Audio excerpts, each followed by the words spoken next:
know how it feel to wake up, fucked up. Pockets broke as hell, another rock to sell. En France, 13 millions de personnes sont éloignées du numérique. La ville déploie, avec l'aide d'associations, un dispositif pour lutter contre cette fracture. Bornibus a créé, grâce à un soutien de l'État, un poste de médiateur numérique, direction de marché pour faire connaissance avec lui. Connaissez-vous le numérique? Oui, avec les téléphones et tout ça, oui. J'ai aucune idée sur c'est quoi un numérique. Oui, on en a besoin d'ailleurs. Un petit peu. Et quels sont les supports que vous utilisez en numérique? J'utilise principalement un téléphone portable et PC portable. J'ai un petit peu de tout, Apple, smartphone, Android et Windows directement. Oui, bien sûr, j'utilise le portable et l'ordinateur aussi.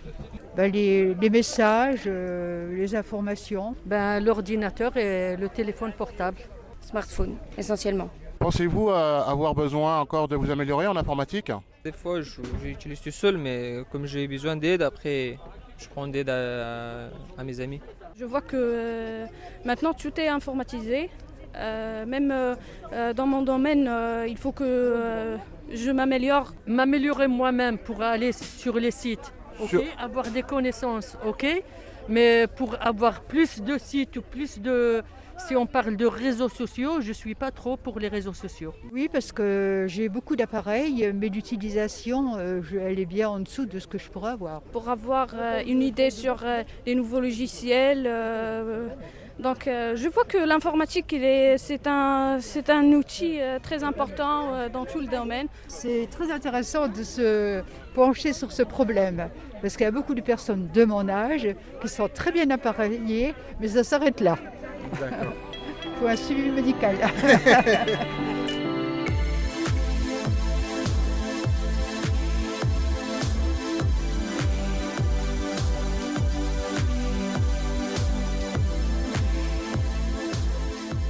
Lawari Belamed, donc voilà, donc 51 ans, donc en ayant donc une certaine expérience dans l'informatique d'une dizaine d'années, et ainsi à peu près une 20-25 ans donc, dans le social. Donc après fait un break d'une dizaine d'années dans l'informatique, j'ai passé un BTS informatique à 36 ans, donc voilà, retourné à l'école, sur les bancs d'école pour passer un BTS en informatique que j'ai eu.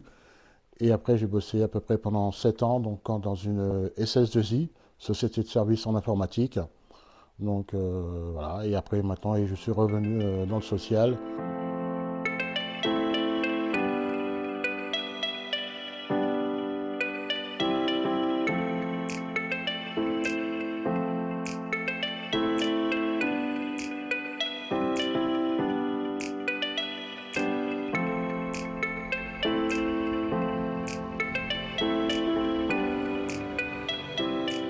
En tant que médiateur donc, au sein de l'association, donc, et de former donc, les adultes donc, sur la fracture, ce qu'on appelle dit entre guillemets la fracture numérique, donc leur apprendre à se servir de l'outil informatique par le biais soit d'un ordinateur portable, d'un smartphone ou d'une tablette, avec un parcours qui est modulé de plusieurs séances, en partant de Windows, en passant par Internet, par la création de boîtes mail, en utilisant donc les traitements de texte LibreOffice ou payants. C'est aussi d'amener et de créer de nouveaux projets donc, soit avec les adultes sur le numérique.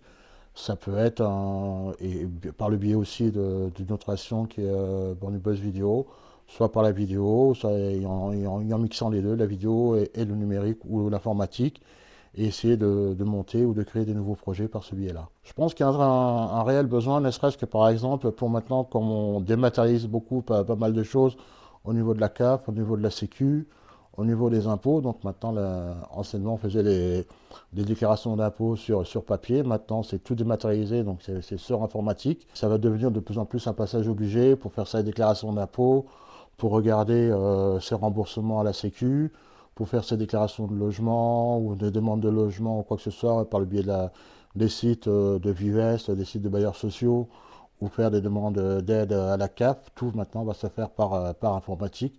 Donc il y a un réel besoin à ce niveau-là et surtout dans les quartiers dits sensibles. Donc ils n'ont pas encore tous, ils n'ont pas encore ce réflexe et ils n'ont pas encore tous les compétences pour pouvoir y accéder. on reste enfoncé, on déplace. Non, il faut rester appuyé dessus. On déplace, voilà, jusque là, ici. On reste toujours appuyé, et là on lâche, voilà. Il faut rester appuyé dessus. Si vous voulez que votre ordinateur soit bien entretenu et qu'il n'y ait pas de danger, on évite toujours de manger ou de boire à côté de son ordinateur. D'accord? C'est très utile parce que donc d'une part ça leur apporte une aide et une vision donc, de l'enseignement informatique qui n'est pas écolière, donc didactile. C'est plutôt donc d'un accompagnement, donc même si on est en petit groupe, c'est vraiment un accompagnement personnalisé, donc individuel aussi s'il le faut, du cas par cas.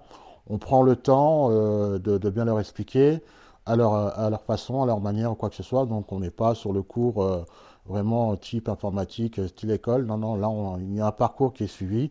Donc, voilà, et après par la suite, ils peuvent revenir au sein de l'association pour avoir vraiment des cours un peu plus précis et bien spécifiques sur un point donné qui leur manque. L'association permet justement aux jeunes de quartier, aussi bien enfants, adolescents, adultes, d'avoir accès à ces outils-là, car il ne faut pas croire que ce sont des outils uniquement dit que pour les personnes aisées ou quoi que ce soit, loin de là. Tout le monde a le droit et tout le monde peut y accéder sans pour se dire bah non c'est pas pour moi, bah si c'est pour eux. Et ça leur permet après d'y accéder et de faire des achats ou quoi que ce soit. Maintenant, le numérique ne coûte plus cher comme ça l'a été il y a une dizaine voire une quinzaine d'années.